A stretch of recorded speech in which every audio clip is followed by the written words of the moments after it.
If you haven't heard, the Mk8 Golf R has earned its fair share of accolades since its initial release. But what exactly made it so deserving? With the EA888 now in its 4th generation, stronger, more efficient, and smarter than ever, has Volkswagen finally perfected its 4-cylinder engine. I'm Marissa Simos from FCP Euro, and today we're going to be exploring the EA888 evo4 and the Mk8 Golf R drivetrain to answer the question, what exactly put this platform in the spotlight? Was it the engine that made it so deserving, or something more?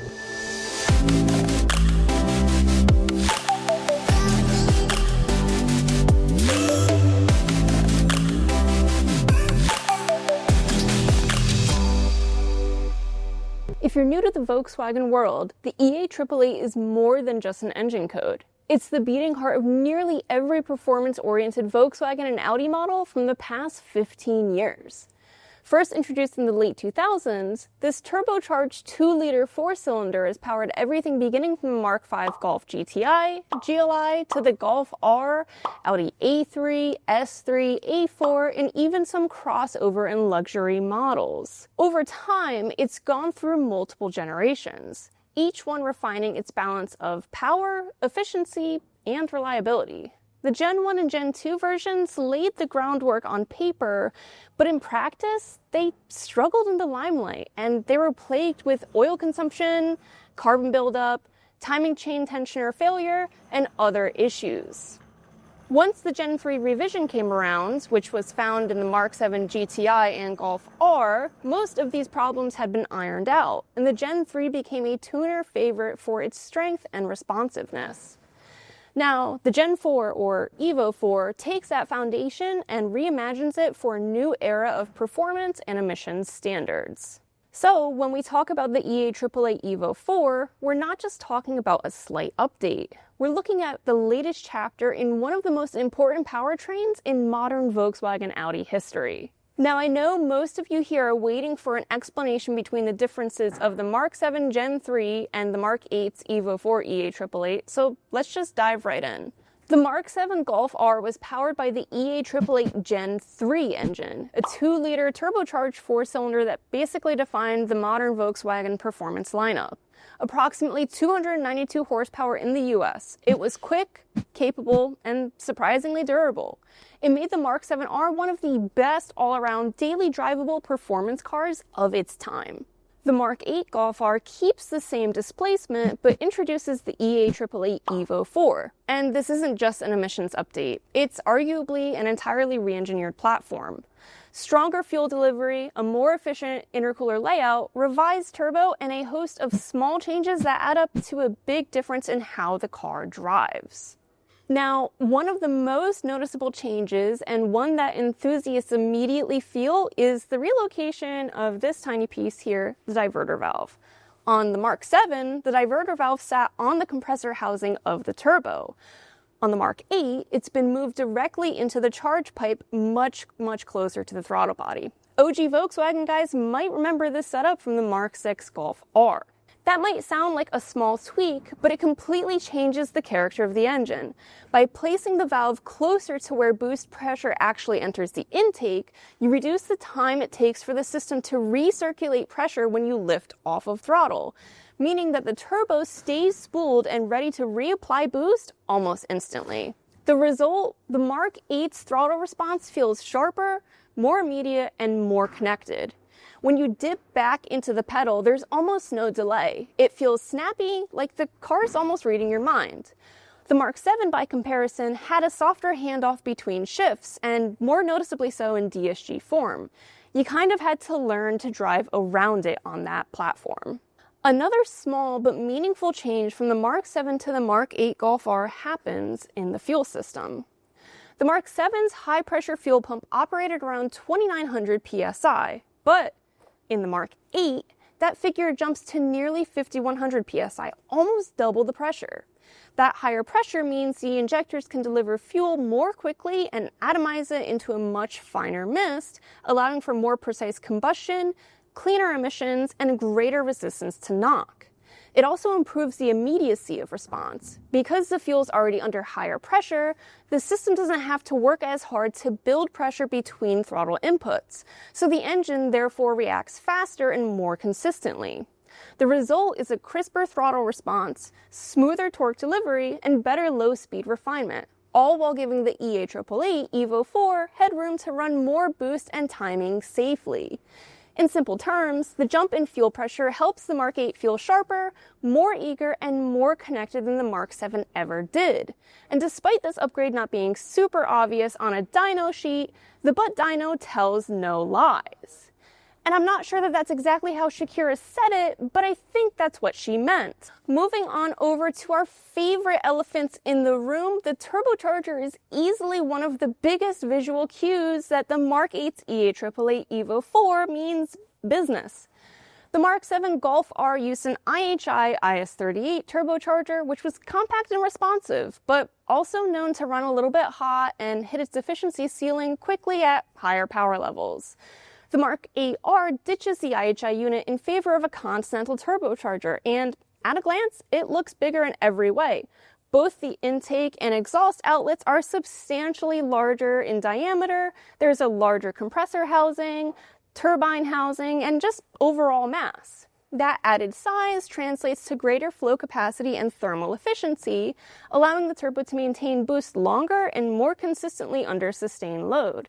Yet, thanks to the refinements in the diverter valve and the revised fueling system, the Mk8 is still able to deliver a snappy, near-instant throttle response despite the larger hardware. Now, traditionally, installing a big turbo usually results in greater boost lag, hurting your low RPM responsiveness and making your car a little bit less street-friendly. With all of the changes Volkswagen made throughout the supporting systems, like the fuel and intercooler routing, they were able to package big turbo fun in an even more responsive way than the Mk7 ever did. In short, the Continental Turbo gives the Mk8 headroom the IS38 never quite had, more stable boost, better durability, and a broader, lower RPM activated power band without sacrificing drivability in any way. Now let's go into some turbo quick facts here to give you a direct comparison between each. The Continental Turbo employs dual ball bearings instead of the journal bearings used on the IHI IS38. This change drastically reduces friction, helping the turbo spool faster and resist oil starvation under high G loads or aggressive cornering, something that could shorten the IS38's life. The result is sharper throttle response and less lag, even with the slightly larger wheel sizes used in the Gen 4 units. Now, Continental's redesigned compressor and turbine wheels use new aerodynamics optimized for airflow and response rather than peak pressure alone. That translates to higher efficiency across the rev range, which is why the evo4 engine feels both more linear and more potent than its Gen 3 counterpart, even when stock. There's less wasted energy in the exhaust stream, which also reduced EGT's exhaust gas temperatures, which helps maintain reliability under heavy load or track use. The new turbo housings incorporate coolant passages that circulate engine coolant around the bearing housing. This prevents issues during hot shutdowns. The upgraded turbine materials and revised oil feed paths also improve longevity under sustained boost, addressing one of the most common weak points of the IS38 system, which was heat-induced bearing wear and shaft play at high RPM. Now, paired with the new ECU, this turbo system operates under a fully model-based control strategy rather than fixed boost targets. Instead of commanding a simple pressure control value, the ECU calculates the optimal air mass, torque output, and efficiency based on conditions, dynamically adjusting boost, wastegate, and ignition timing to hit precise performance goals. This is one reason why the Mk8 platform delivers more consistent and repeatable power than the Mk7 ever could without aftermarket tuning. And don't get me wrong, there was a moment right when the Mk8 first launched when it all felt like the tuning world had hit a wall. The new ECU was locked tighter than anything Volkswagen had ever released, and early on, people genuinely believed the Mk8 Golf R might be the first untunable R ever built. For months, no one could crack it. not even the best of the best companies. There were no reads, no writes, no software flashes. It was a dark day for enthusiasts. But once tuners finally broke through the system, what they found wasn't a dead end. It was a whole new level of control and performance potential. The Mk8's brain wasn't actually the problem, it was the next frontier. So the Mk8 Golf R and GTI moved from the long-running Simos 18 ECU used in the EA888 Gen 3 engines to the Simos 19 family, which debuted in the EA888 Gen 4 power plant. This sounds like a minor change, but it represents both a major leap in hardware capability and calibration complexity. The newer ECU allows for finer control over torque delivery, combustion, and emissions, laying the groundwork for higher efficiency and more reliable power when tuned properly. So while it frustrated tuners early on with locked access, complex flashing protocols, the payoff is actually worth it.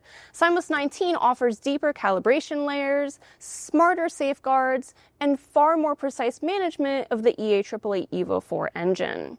It's the digital brain that finally matches the sophistication of the new turbo, fueling, and torque vectoring systems of the Mk8 platform. Where Simos 18 handled power in broader strokes, Simos 19 models torque, boost, and fueling in real time across dozens of new parameters. It delivers finer control of ignition, lambda, and ignition timing, allowing the engine to stay in its efficiency sweet spot even when under heavy load. The ECU's advanced torque and knock management also means higher boost and fueling can be run safely, helping properly calibrated setups reach up to 450 horsepower on stock internals without sacrificing reliability. So let's talk about the numbers everyone cares about the most. Power output rises modestly to 315 horsepower and 310 pound-feet of torque from the Gen 3's 292 horsepower and 280 pound-feet of torque. But the broader torque curve and quicker boost response make it feel stronger everywhere in the rev range. The EA888 evo4 isn't just more powerful, it's more refined in how it delivers that power. And if you have access to 93 octane, 400 plus horsepower at the wheels is accessible with just an APR tune. Reliability, good fuel economy, and easy potential for 100 plus horsepower per cylinder is pretty darn insane. Most engines aren't capable of replicating this formula with just a tune. It would be like assuming any six-cylinder could deliver 600 horsepower at the wheels with just a tune, or that any LS could put out 800 horsepower at the wheels with just a tune. Hopefully, that helps paint the picture for just how crazy the evo4 EA888 really is. And that refinement continues in the drivetrain. The biggest change? A brand new torque vectoring rear differential. Gone is the simpler on-off switch of the Haldex system that primarily shifted torque front to rear, and introduced is the new Magna torque vectoring system. This new setup by Magna can actually send up to 100% of available rear torque to either rear wheel independently. Unlike the Haldex, which could vary how much torque was sent to the rear axle as a whole, but once power reached the rear differential, it was distributed evenly between the two rear wheels through open differentials. Any side-to-side torque variation in the Mk7 was achieved indirectly via electronic brake-based torque vectoring called XDS in Volkswagen's system. If one rear wheel started to slip, the system would brake it slightly, allowing the open diff to transfer some of the torque to the opposite side. But this was reactive, not proactive, and far less precise than a true torque vectoring differential. Now, in practice, that means better rotation through corners, more stability when you're on throttle, and a completely different character compared to the front-heavy feel of the Mk7. It's the first Golf R that genuinely feels like it can pivot through a turn, not just claw its way out of one. And while drift mode makes for great marketing and genuine fun around your local autocross pad, what's more impressive is how the system quietly transforms the way the car drives in everyday conditions. It's smarter, more predictive, and more balanced. The move from the familiar faux-wheel drive Haldex system to Magna's fully torque vectoring all-wheel drive might just be the single biggest change that defines the Mk8 Golf R. It's the upgrade that finally makes this car feel like a true halo model for Volkswagen, at least here in the US. But now, let's shift on over to transmissions. When Volkswagen first announced the Mk8 R, Europe got one option: DSG only. That's it. However, in the US, something incredible happened.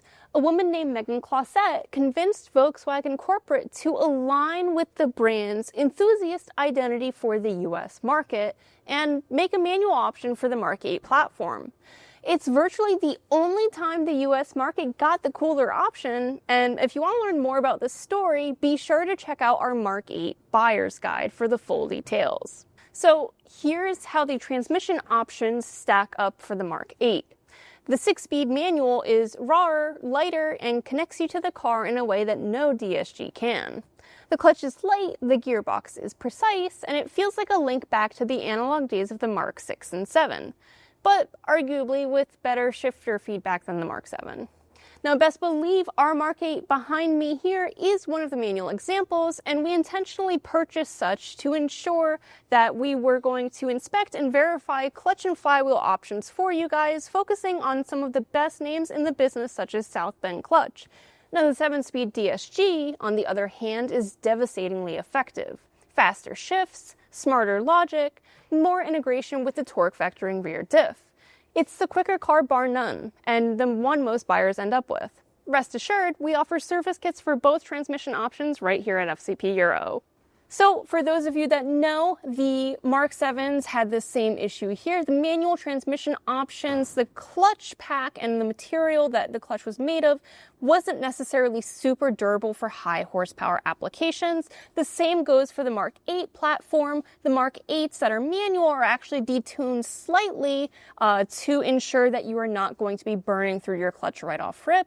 If you want to go to a stage 1 APR tune, they do have a differentiator for full torque or manual transmission low torque options. So if you're looking to make big power with the Mk8s, it's worth noting that you should really be looking into some clutch and flywheel options for however much horsepower you're looking to add. Another reference point that we're going to want to go into here is Mark 7s, since they did have the Haldex, you are only going to have one serviceable fluid for the Haldex rear differential. Now that we're moving over to Magna's torque vectoring system, you're going to have two. Now we went ahead and did a DIY video encompassing exactly where the different fill and drain ports are for each fluid. It's imperative that you put them in the right places, otherwise you could blow up your Magna torque rear differential system, so it's imperative to make sure you check out that DIY video. Otherwise, we have the DSG service kits and the manual transmission service kits, which also have a differentiator for the fill plug. Again, it's going to be worth taking a look into that DIY there to see which fill plug style you have. Now, rest assured, no matter what transmission option you went with, we have all the service kits for the transmission and the driveline to ensure that you're taking care of your car and servicing it as needed. By now, you've seen what makes the Mk8 impressive, but here's the truth. Owning one isn't just about performance or tech. It's also about how it feels to live with, how it holds up, and how it compares to the Mark 7 when it comes to long-term reliability. Let's start with the big picture. Mechanically, the Mk8 Golf R is built on the same EA888 architecture. But the evo4 might be the most refined and durable evolution of Volkswagen's turbo 4-cylinder yet. Compared to the Mark 7's Gen 3 version, it has stronger bones that have proven to hold up well to high horsepower mods, but does it endure long-term hard use? Gone are the frequent PCV and IS38 turbo issues that haunted the early Mark 7s. The evo4 turbo is much more reliable day to day, and that diverter valve relocation we talked about earlier, it's not just for snappier response, it also means less heat soak and fewer stress cycles on the turbo system. That translates to longevity. That said, the Mk8 does inherit one major pain point: the water pump and thermostat housings. Just like the Mark 7s, it's a plastic composite unit mounted to the block, and it's known to develop slow leaks over time. While the internals of the water pump have been redesigned since the first generation of EA888s, it's inherently still a weaker link due to tighter emissions requirements needed for direct injected vehicles. You see, in order to keep emissions to a minimum on direct injected engines, cold starts need to be as fast as possible. In order for that to happen, Volkswagen designed the thermostat housing to have several ball valves integrated into the thermostat housing, feeding or restricting coolant in several passages of the system in order to warm up the car as fast as possible. While this solves the emissions issue, it is a natural Achilles heel for those driving their cars hard in high-temperature climates or in frequent stop-and-go traffic after warming up. Volkswagen even went as far as adding an evaporative coolant chamber into the built-in weep holes on the housing. So until you visibly see coolant leaking out of this little oil pan looking guy here, you shouldn't need to panic if you smell coolant after a rowdy driving session. For those who own or just recently acquired their Mk8, inspecting the water pump and thermostat housing regularly and replacing it proactively around 40 to 50,000 miles with our kit from INA is a smart move. Now, speaking of our Mk8 behind me here, let's go ahead and take a closer look at some areas you should keep at the top of your mind. Now, if you've bought or have been looking at a Mk8 Golf R and noticed that it doesn't have an engine cover, you're not alone. And it's not a mistake. Early production cars shipped with them, but Volkswagen quietly stopped including the cover after reports of them warping or even melting from heat exposure. They had a tendency to come loose and could just overall be a hazard. So if your car doesn't have one, it's possible it was removed at a dealership and never had a revised cover placed back on, just like our example. Thankfully, we stock both the newest genuine design and these fancier covers from APR, so feel free to upgrade it while you're in there in case yours is bare. That said, the engine cover isn't the only thing Volkswagen addressed. Early Mk8s also saw a handful of recalls and service campaigns related to software calibration, airbags, sunroofs, and radiators. From DSG programming updates to coolant system checks, Volkswagen's been steadily refining the platform since launch, so if you're buying used, it's worth checking your VIN to see if there's any outstanding recalls before diving into mods or tuning. Concerned about real-world ownership? The Mk8 feels more refined than the Mk7. Quieter, more comfortable, and more composed on long drives. Fuel economy is slightly better, and the all-wheel drive system requires little maintenance for the upgrade it provides. The only real cost concern is parts pricing. Naturally, being a newer platform, some components and modules are pricier than the older MQB cars. But here's where things start to get interesting. You see, long-term, the Mk8's reliability profile is shaping up to be stronger than the Mk7's. Fewer known mechanical weak points, tighter software integration, and a drivetrain that's shared across the latest S3 and TTS platforms, which means lots of parts commonality and strong aftermarket support. And while there aren't a ton of super high mileage Mk8 Rs out there in the world at this exact moment, we're able to get a scope of reliability and issues to come thanks to the shared components in the MQB S3, TTS, and partial sharing with the GTI. Luckily, the future's looking pretty bright for the Mk8. So when you take a step back and you look at everything that changed, the stronger, higher pressure fueling system, the larger, more efficient Continental turbo, the sharper calibration, and the new torque vectoring all-wheel drive system, it's clear the Golf R isn't just an evolution. It's Volkswagen finally delivering on the promise the R badge has carried for decades. The Mk8 feels cohesive in a way its predecessors never quite did. Smarter, more responsive, and more confident, both in how it performs and how it makes you feel behind the wheel. So when Motor Trend named it Car of the Year, it wasn't just because of a feature headline or a flashier spec sheet. It was because, for the first time in a long time, the Golf R feels like the complete car it was always meant to be. I'd argue the Mk8 might one day be looked at with the same admiration the Mark IV R32 earned when it first debuted. A car that redefined what a halo car from Volkswagen could be. But what do you think? Does the Mk8 live up to the hype, or does it still feel too close to the Mk7 to truly stand apart? If you found this guide helpful, subscribe for more in-depth coverage on the Mk8 platform, including reliability upgrades, pre-purchase inspection how-tos, right here on FCP Euro's YouTube channel. Already purchased your Mk8? Be sure to check out all of our bespoke maintenance and upgrade kits, along with our owner's guide for your Mk8 on FCPEuro.com. I'm Marissa Simos from FCP Euro. Thank you guys so much for watching. Super excited to catch you guys on the next video. See you guys there.